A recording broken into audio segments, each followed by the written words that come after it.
Good morning, everyone. At least it's morning for me. My name is Brian Train. I've been a wargame player for 45 years and a designer of games for over 30 years. I started to design games on contemporary conflict, especially games on insurgencies, guerrilla wars, irregular warfare, whatever you want to call it, because simply nobody was publishing the kind of war games that I wanted to play. So I started to roll my own. But in the middle of all that work on irregular warfare, I've also done a certain number of games on large scale combat operations. And lately, I've also been designing games on aspects of urban operations along all points of the continuum of conflict. In November of last year, I was asked to come and speak at a one-day event at Georgetown University that was organized by the U.S. Army's Mad Scientist Initiative. The purpose of this one-day event was to discuss a document that TRADOC G2, which is the parent organization for Mad Scientist, had recently published the operational environment for large-scale combat operations, or in Army speak, the OE for LISCO. That is the projected operational environment for the U.S. military for doing large-scale combat operations over the next 10 years. I had been invited on the strength of my submission to the Calling All Wargamers invitation that ran on the Mad Scientist blog in September. Now, in that blog post, I talked about how many commercially published civilian market war games neglect the critical aspects of operations, things like use of time and space, the correlation of forces, limited intelligence, deception, and above all, logistics, for the sake of ease of play and fun. So the short question I answered there, and what I will talk about today, is how is the civilian wargaming community grappling with the changing character of current warfare?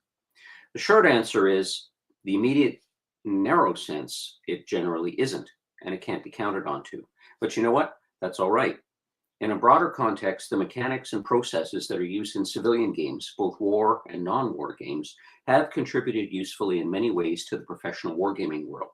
And I think it will do a lot more along these lines, and indirectly will help enterprising designers in both worlds to understand the current operational environment. So that's what I'd like to talk about today. And I'd also like to talk by explicitly limiting my remarks as much as possible, of course, to board and manual war games, which is where my direct experience lies. I'm going to talk about computers. I'm also going to use the term civilian war games in partial distinction from the term commercial, because they're not quite interchangeable. I also want to use the term civilian to set it apart from professional. Normally, the opposite of the word professional is amateur, and it might seem to fit here in view of the non-commercial aspect that I'm trying to include. But the word also carries a connotation of uninformed dilettante. This does not respect the prodigious amount of historical research game designers often do in creating a game, to go by the extensive designer's notes and bibliographies found at the ends of many rule books. There are many examples of people who have spent considerable time in the military or were career analysts and have turned to designing games themselves. There are growing numbers of students and young professionals from places like Georgetown University, King's College London, or Brunel University near London who want a career in analysis or the military and are creating their own first war game designs because they understand the value of games in this regard. And I would not call these people uninformed dilettantes by any stretch of the imagination. And at the end of this presentation, I'll put up a slide with links where you can see their work expressed in the form of microgames. However, it was an ambitious and gifted amateur who did start the hobby of civilian wargaming. His name was Charles Roberts, and in 1952, he started selling copies of a wargame he had designed called Tactics by mail order from his garage. This game featured a map board and counters that represented military formations. It mimicked the look of the battle maps and map exercises he had seen in his personal reading and participated in as a National Guard infantry officer.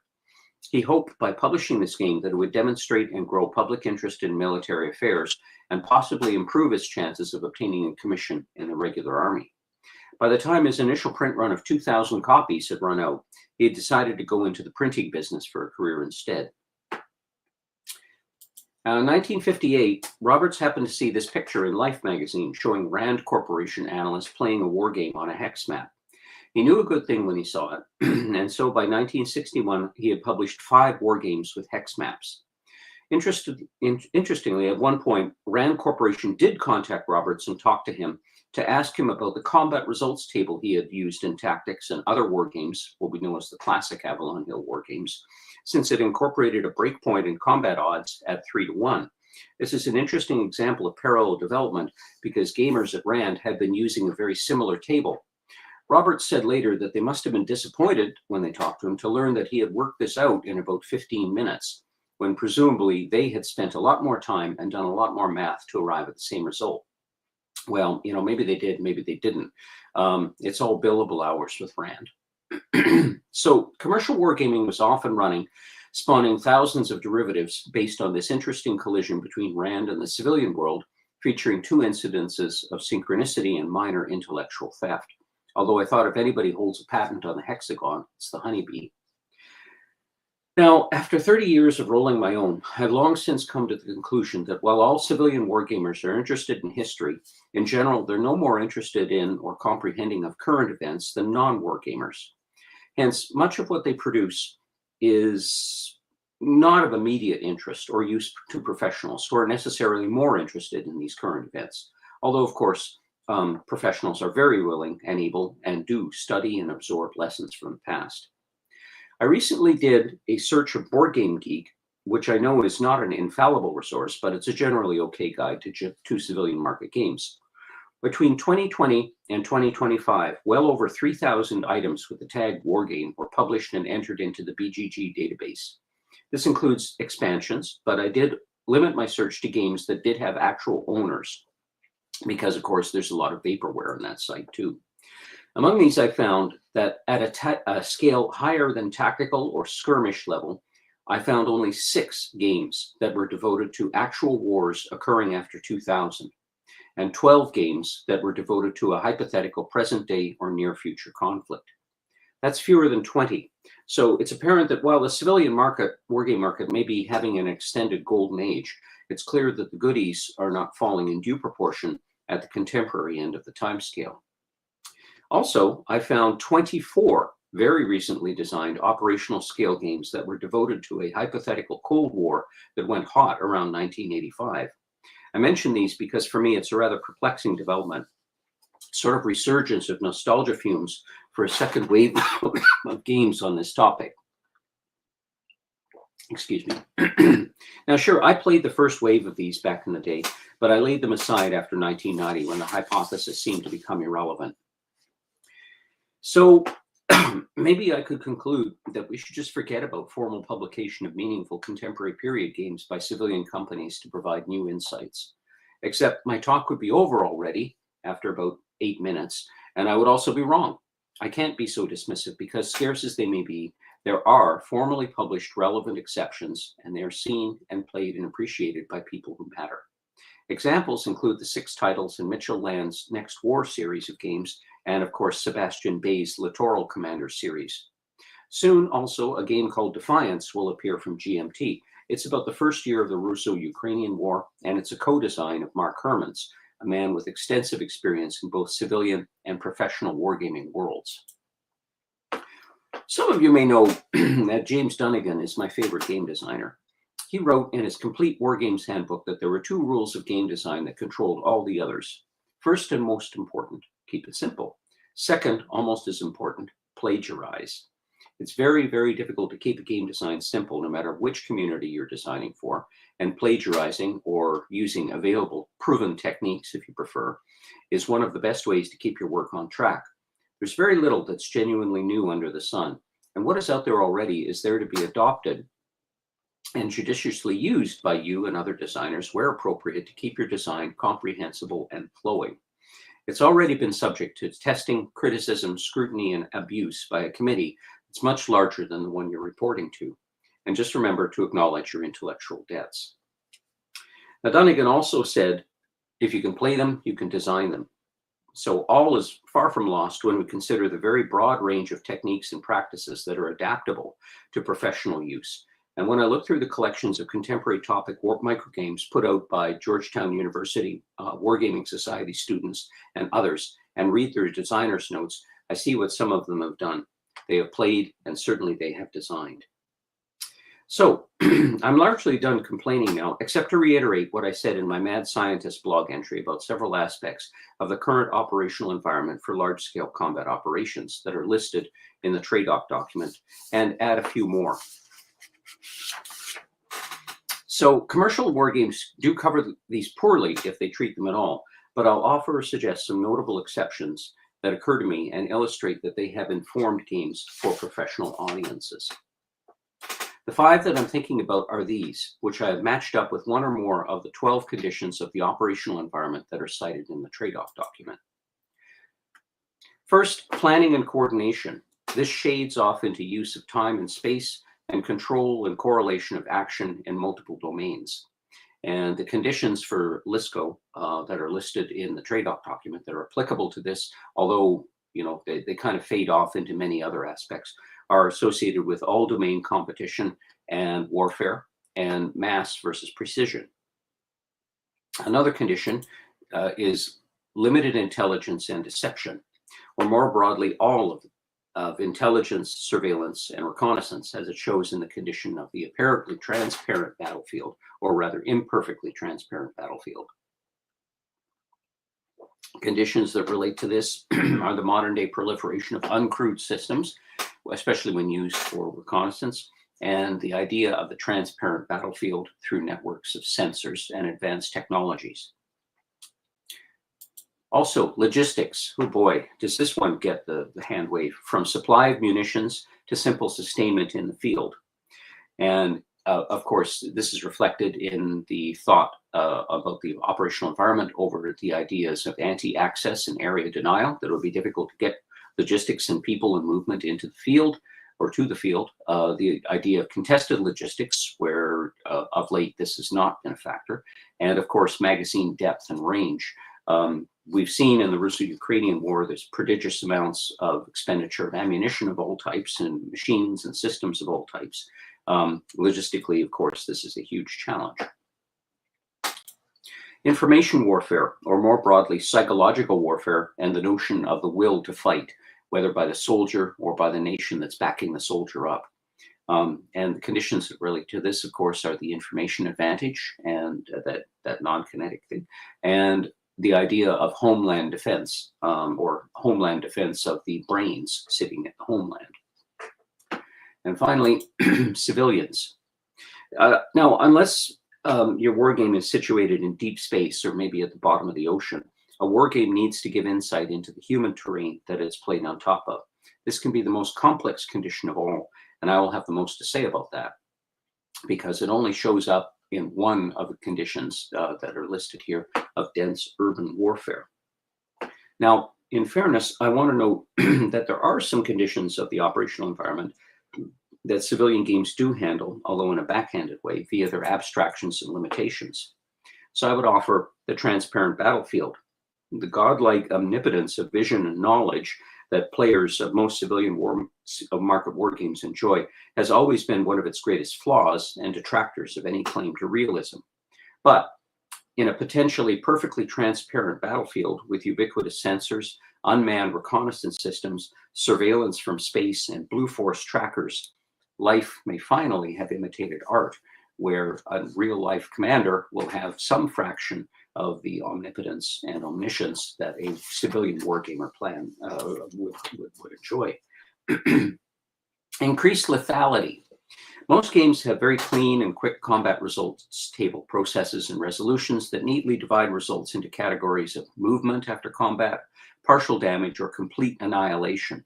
With the throw of 1 or 2 dice, dozens, if not hundreds, of small engagements are abstractly resolved, and maneuver units and combat systems sustain damage and decisive disintegration at rates far faster than you see in reality. The maxim, "what is seen is also soon dead," again suggests that life is imitating art here. And finally, weapons of mass destruction. In many war games, nuclear weapons are chucked around on the table fairly casually. This practice goes all the way back to Charles Roberts and his original wargame tactics in the 1950s, at a time when the regular army and its planners tended to think of atomic weapons as equivalent to unusually powerful, concentrated masses of high explosive.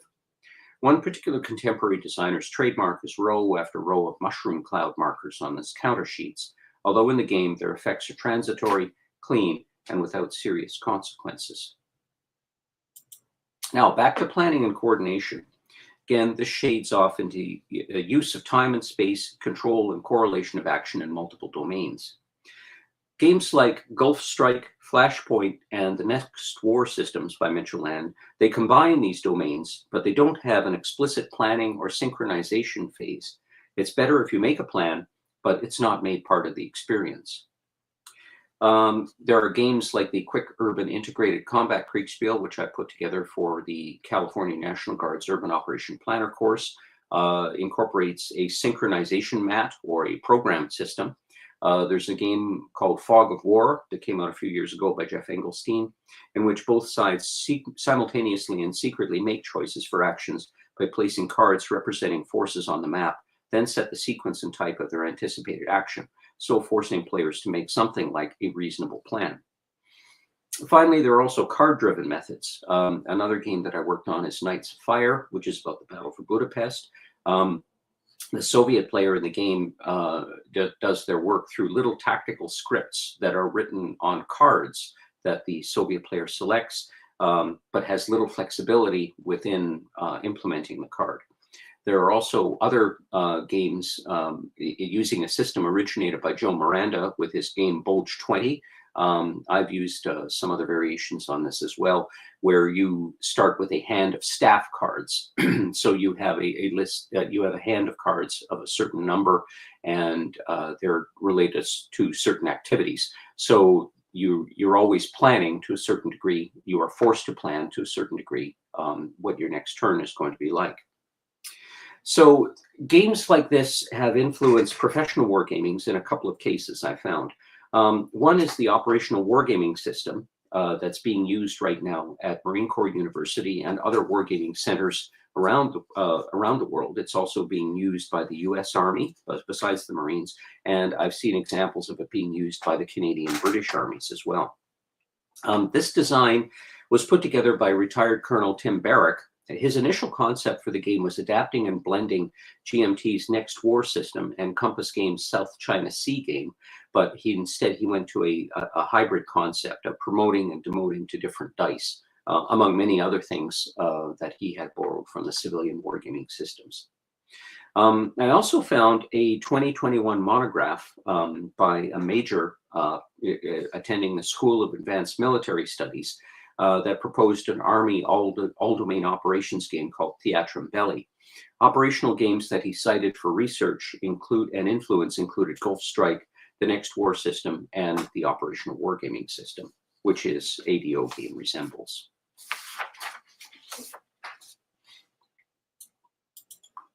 Limited intelligence and deception. Now, some useful points in where this is manipulated and exploited in commercial war games emerge through the component designs themselves, namely things like wooden blocks, the use of duplicate maps or holding tables, other player aids. I would note the presence and use of block games generally. There are strategic block games like Europe Engulfed, We Are Coming Nineveh, which is a game about the Battle of Mosul in 2017, and Strike of the Eagle, which is about the Russo-Polish War of 1920. Again, Fog of War by Jeff Engelstein uses a little dial mechanism that hides what is going to happen until it happens. And again, this game is all about hidden movement and deception as well. Now, these games can also be single blind, where one player knows everything that goes on, but the other doesn't.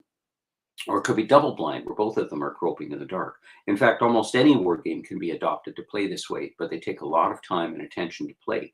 And if you've ever seen two guys playing a game like this, double blind, you'll understand just how differently they play. Two games that are notable in their application because they were designed this way are City Fight, which is an old double-blind tactical urban game by SPI, and NATO Division Commander, which is purpose designed to be a double-blind operational game. Both of these are from a long time ago, and they've been rarely imitated since. Strike of the Eagle is a game that's more recent and is perhaps easier to obtain, but it's also an interesting example in double-blind. Games on strategic deception also rely on players accumulating or deducing small pieces of information.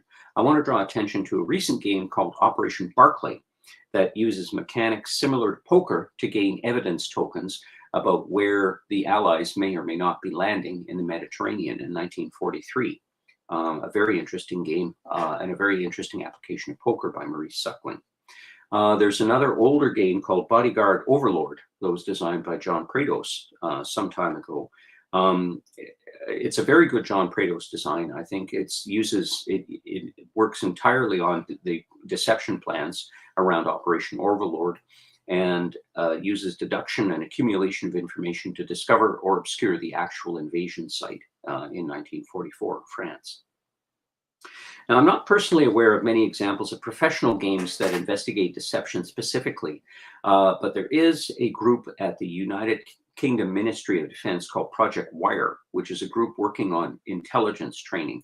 At last year's Connections UK conference at Brunel University, I saw them demonstrating 3 simple card games called Deception Detectives, 100 Battles, and Decepticards. These use the mechanics of civilian card games to teach principles of military deception. Logistics. Train games is a good example. No, not my stuff, though they are train games.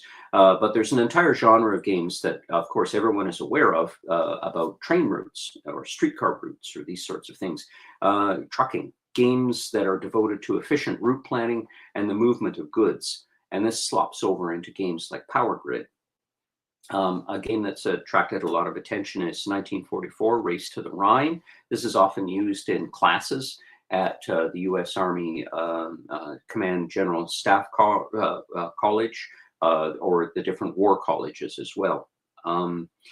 It's a semi-cooperative game, uses the idea of spokes and nodes for a supply distribution network, and focuses, of course, on throughput of supplies to prosecute the war at the front. This game got a later development called Race to Moscow, which is also interesting. Amabel Holland designed 2 games called Supply Lines of the American Revolution for the Northern and the Southern Theater in the American Revolutionary War. This often appears at game nights at CGSC or the war colleges, I've heard. It's a simple game, but very, very deep in its ideas about applying logistics and for timing. Campaign for North Africa, I'd be doing us all a disservice if I didn't mention this. This game, of course, is cited and feared as an example of detail going overboard. However, it often offers up some ideas that people can filch.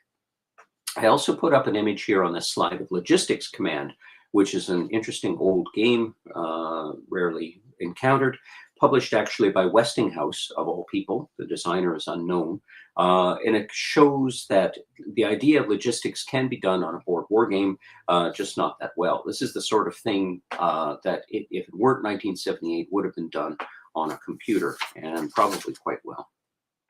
Now, games that the civilian games have influenced, professional games, include a game I've designed and have distributed among a few professional audiences called 91 DSSB, or Divisional Support Sustainment Battalion. This is about life in a fictional sustainment battalion, Army Sustainment Battalion. It's a cooperative game for 3 players, and it uses mechanics from other places, including Red November, which is a bizarre old game about gnomes on an atomic submarine. See, you can get ideas in all kinds of odd places. Students at Georgetown University Wargaming Society created a game called Thor's Hammer for the U.S. Army Command and General Staff College. This is about operational logistics in Norway in the contemporary or a hypothetical future battle. The students who developed this game mentioned playing Race to the Rhine as an inspiration for their mechanics. There was a Major Catherine Dieter who recently won an award for her thesis in taking her master's in military applied science at CGSC in 2024. She designed a game called Lines and Webs, which is about comparing different concepts of supply chains and logistics management. She cited Thor's Hammer, Race to the Rhine, and Volko Runke's Nevsky game in her literature review. Information warfare is all about competing narratives. Insurgency games often have a psychological warfare angle. 10 years ago, I designed a game on the Crimean crisis that relied partly on dominance in the information domain.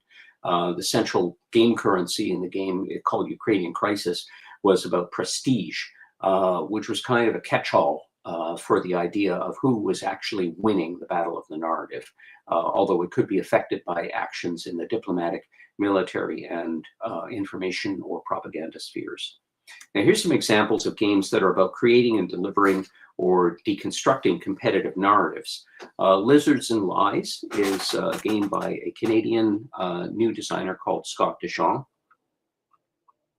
This is a game about identifying and defeating misinformation. Malign is the one on the right here. This is a game about information warfare by the renowned Sebastian Bay. And last year, Amabel Holland at Hollandspiel came out with a game called Doubt is Our Product, which is a very thoughtful game about fighting the disinformation historically put out by the tobacco industry. Now, professional games that have been influenced by these ideas include a game called Powers of Persuasion, or POP, put out by Project Wire, the UK Ministry of Defence organization I mentioned before. It uses some of the mechanics of rummy, that is set collection and card drafting. More broadly, traditional card games can help us with some very good mechanics. Poker, I think, is one of the best card games. It's also one of the best games because it's intensely psychological and derives on bluff, information, deception, and getting the upper hand psychologically. And if nothing else, a deck of ordinary playing cards furnishes a set of great ready-made components for a number of ways. I've designed 8 war games that use one or more decks of ordinary playing cards in one way or another. I mentioned Project Wire and the UK Ministry of Defence. They put out an influence wargaming handbook, which has a set of case studies, including a description and an evaluation of Sebastian Bay's Malign. So there's that.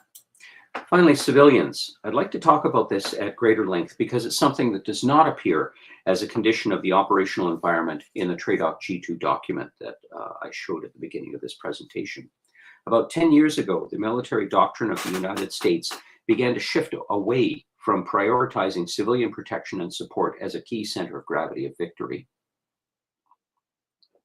Shifted away from that towards limiting harm to civilians as a utilitarian, legal, and moral consideration that was only incidental to destroying the enemy's forces in kinetic operations.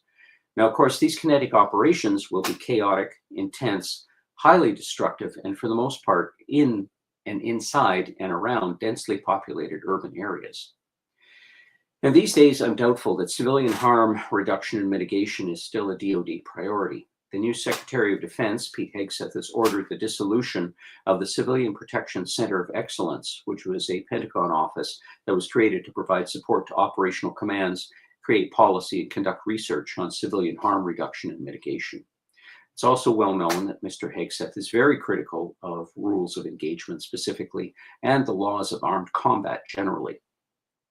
I still think we cannot let civilian or professional designers off easily in continuing to fail to research or model civilian populations in these settings adequately.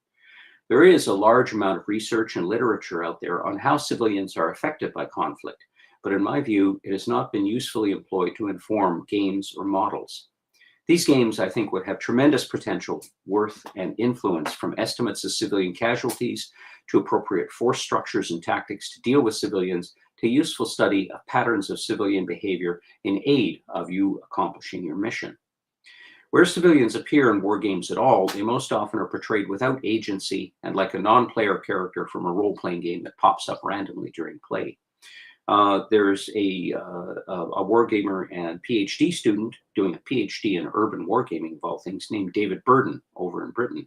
He made an excellent presentation last year at Connections Australia called Towards a Typology of Civilian Representation in War Games, and I recommend it highly. Now, as I said, the civilian population is not only a neglected aspect of gaming the operational environment, it's also a neglected topic in the TRADOC G2 document that describes that environment itself. The words civilian, population, and non-combatant appear only once or twice each in the document, and all of them are in the dense urban warfare characteristics section on page 21 of the document. Each time these words are used, they refer to constraints on maneuver or effective fires. There's even a suggestion in the book that the United States may need to create conditions that force battles out of urban areas to conduct effective large-scale combat operations, so neatly sidestepping this and many other issues completely. However, I have no idea how you're going to do that, given how much of the physical terrain is covered by cities these days and the pace of urbanization. Now, here's what I think. We will not be conducting LISCO on the moon. Understanding the local population's history, needs, and attitudes towards friendly and enemy forces is part of a commander's operational planning process, and it needs to be part of the preparation of a game or model on it. Therefore, all war games, civilian and professional, need to give insight into the human terrain that their games are being played on top of.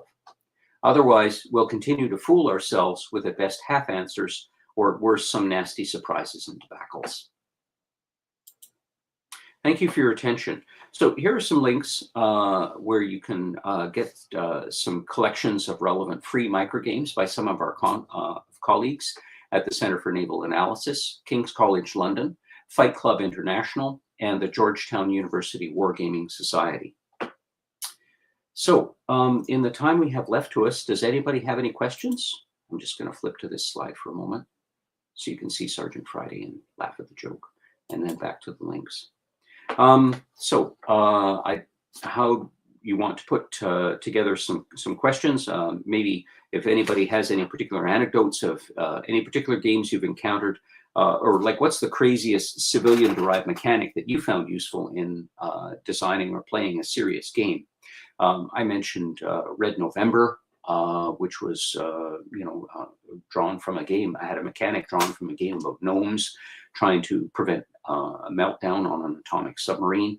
I also recently put in designed a game about tunnel warfare that uses SPI's old game Death Maze, an old dungeon crawler, as an inspiration. David, I see that David Burden is in the audience. Thank you for coming, David. I will put that Theatrum Belli reference, I will put the link up in the Discord room later on. Aaron, thank you for coming, Aaron. A copy of Logistics Command is out there, $275. It's an item of curiosity. I don't think anybody has put together like a scan of it, but there are scans of some components and so forth on Board Game Geek that you can get an idea of what's going on.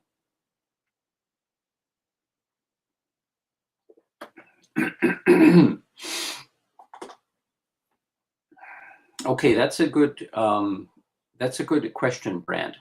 How do you balance portraying civilians in war games without penalizing players for their harm and incentivizing targeting them?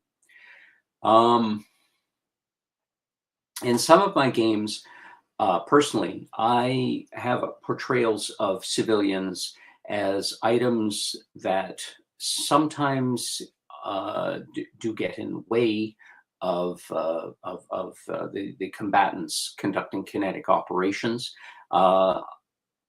There's no incentive. There may be an exception. I can't think of one right now where there is actually an incentive to harm civilians, but there may be one for using them as shields. Or that sort of thing. I also have done games where civilians are used as an intelligence resource. There's an urban war game I've designed where forces can be hidden again after a period of time, but not if civilians are in their area. Or if civilians happen to wander randomly into their area, they can reveal forces to one side or the other.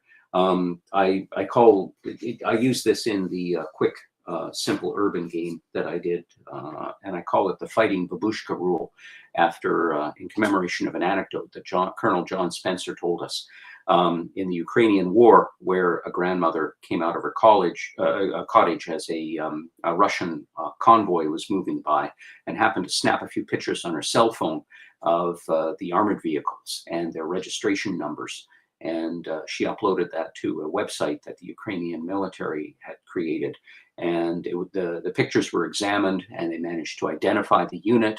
at which unit, where it was headed, and where it was going, and they managed to intercept that convoy with a generous amount of artillery. So that's an example of where civilians can actually help you in your mission, that they're not treated as an impediment or something to be ushered out of battle. Because the fact remains, of course, that no matter how much preparation you use or how much destruction you rain down on the city, there will always be people remaining in an urban area who simply will not leave.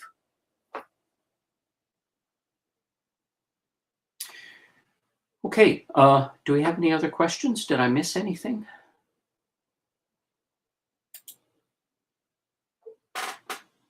Okay, oh, I see there's a number of comments here.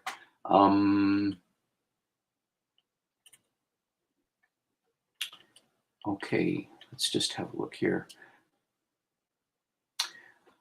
Aaron, thank you. What are your thoughts on addressing the will to fight issue in non-historical games, in non-historical cases? Okay, I think you mean non-historical as opposed to, like when you use the word hindsight, I think of an historical game.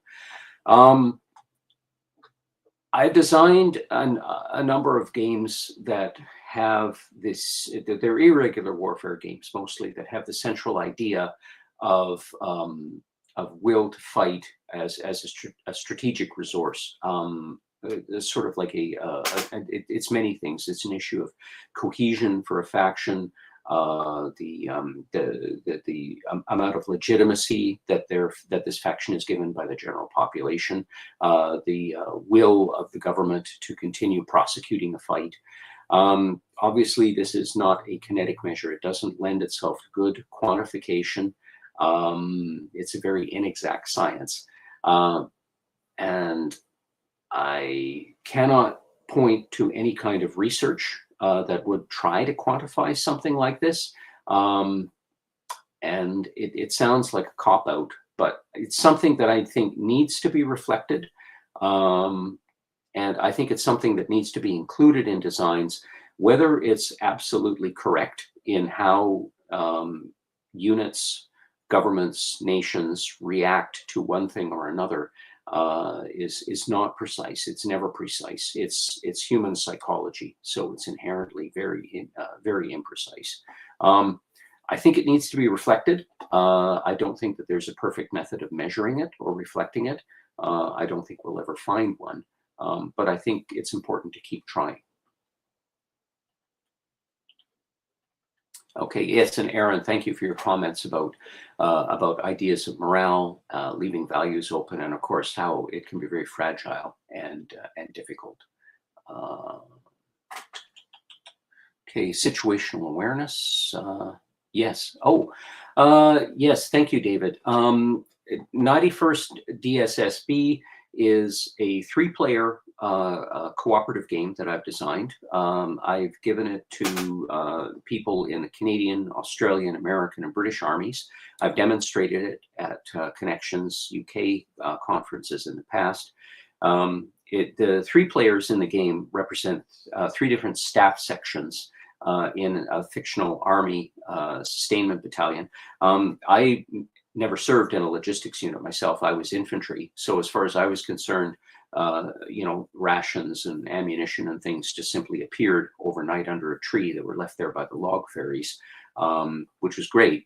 And while this is not meant to be a simulation of life in a sustainment battalion, it's the sort of thing that I'm hoping would provide some insight to people into getting some kind of insight into the hellish treadmill that I imagine life in such a battalion to be, as they take in supplies coming down from division and corps, or sort them out into convoys, and then send the convoys up to the brigade combat teams on the front line, and how they balance that off, try to get that together, get these convoys off at least once per cycle, and send them up and send them back. And if, of course, if they supply the BCTs with what they need, then everything goes well at the front. But if it doesn't, then then there's more trouble in the lines of communication, and it becomes more and more difficult and more and more dangerous for you to do your job supplying the BCTs. I mentioned Red November. The main hook in that game is the idea of an endless time track, so that whoever is furthest behind on a track, it's their turn next, and they can spend a variable amount of time addressing a particular issue or activity. The more time they spend doing something, excuse me, the better chance they have of doing a good job of it. But time is a very precious resource. So I pass this thing around. At some point, I think I will probably put it up on my website for free print and play for people to experiment with. It's an interesting idea, and it was, for me, it was just an idea about exploring the processes of bringing supplies in, assembling them, and dispatching them again. A long time ago, as a joke, SPI put together a game called Logistics 1. It was a proposal for a game called Logistics 1, and the idea was that the processes of producing things and bringing them up to the front and distributing them would be given the same kind of detail and process that was accorded to movement and combat in your standard war game. So, but in this game, you would have the detail for that, and then combat itself would just simply be a hand wave. And this is my attempt at doing that, because the game focuses on the processes of doing this, but combat itself is just a simple die roll once per turn for each of the BCTs to see how they do. So that's my backhanded tribute to that particular idea. A surprisingly popular game proposal, but of course it was proposed as a joke and it was never done. Let's see. Thank you, Chris. I am recovering from this cold. It's in the morning. It just sounds like a civil war encampment here, trying to clear my lungs.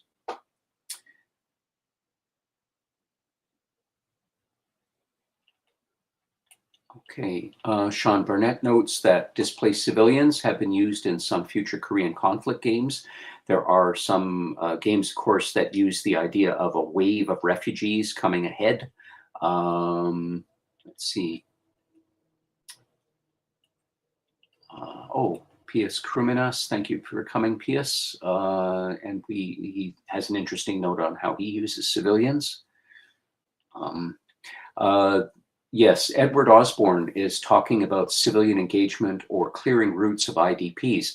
This is, I would note that about a year ago, I designed a quick game called Dislocated, that's specifically about taking care of columns of internally displaced persons or dislocated civilians.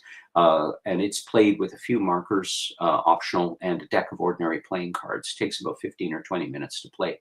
It's on my website under my free games page. If you look at the slide there, there's about a dozen or 14 free games. And this one is called Dislocated. And let's see. Okay, Edward also asked about friction and disconnect between blue and green forces. I haven't done any games that do friction between blue and green in the sense of a regular or kinetic combat. I've done a number of irregular warfare games, of course, not all of which deal with coin or use the GMT coin system. And a lot of them have limitations. There's a series of games that I designed called District Commander that draw a distinction between blue forces and green forces, and also between army and police, and the friction and dislocation that can occur between these particular factions. District Commander Maracas is a module of District Commander series that's available for free print and play on my free games page, and it takes place in a hypothetical modern city, so it's urban insurgency. Yes. Okay. Let's see. Okay, we do have some other examples. Thank you.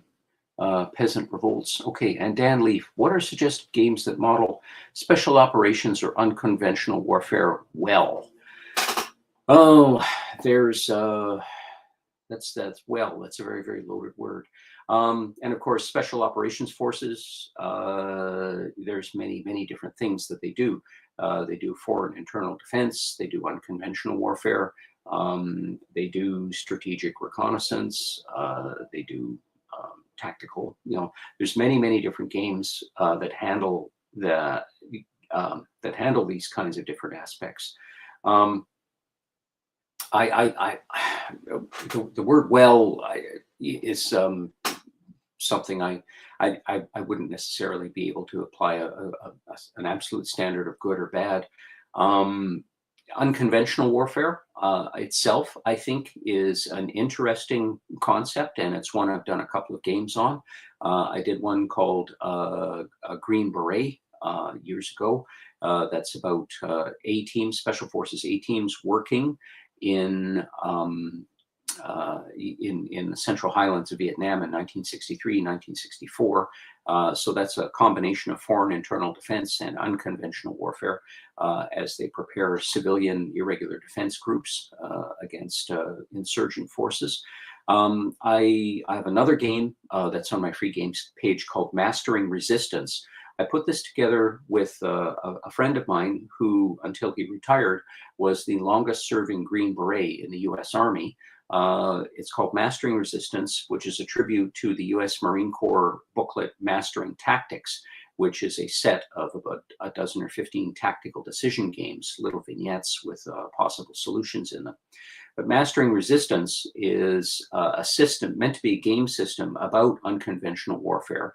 And the particular setting for this is an OSS team in northern Italy in 1945 and trying to set themselves up and train and equip partisans in northern Italy. And there's a dozen chapters, if you will, in this game where you move from doing things like making contact and setting up safe houses to reconnaissance, setting up targets for demolition or assassination. And then finally, as the Allied forces near the city of Turin, which is where the game takes place, being an auxiliary and an enabler for conventional forces as well. So I think that's an interesting example that I put together about unconventional warfare. So again, there's, of course, when you talk about special operations, it's a very tasty topic. A lot of tactical games out there about this kind of thing. Dan Versen has his Warfighter series that has all kinds of special forces. But to me, I'm more interested in the operational level, the operational echelon of warfare, and where. And it's an interesting thing where you can concentrate on the effects and uses of special operations forces to work at that particular level. And of course, as a strategic resource, and there are lots of games, that use special operations forces in a variety of different ways. Behind the line sabotage, reconnaissance, creating resistance forces, that kind of thing. Someone is asking a game for airbase maintenance during combat operations. Chris supplies an example in the chat. I vaguely remember that I think there has been a professional game done about maintenance and air operations. Hollandspiel put out, I think it's called NATO Air Commander, which is an operational game about air operations during a fictional, a Cold War gone hot. It's not strictly about airbase maintenance. There's something tickling the base of my brain about a professional game that was done about airbase maintenance or operational readiness during combat operations. But I'm sorry, right now, I can't think of the name or the organization that created it. But I have encountered it.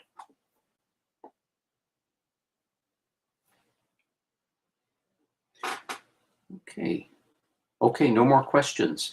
Okay, well, I will go to the Discord room in a moment, and I will put up a couple of links, and perhaps there might be some more questions there. Thank you all very much for your attention. Thank you for coming to the presentation, and I hope you have a pleasant day. Thank you.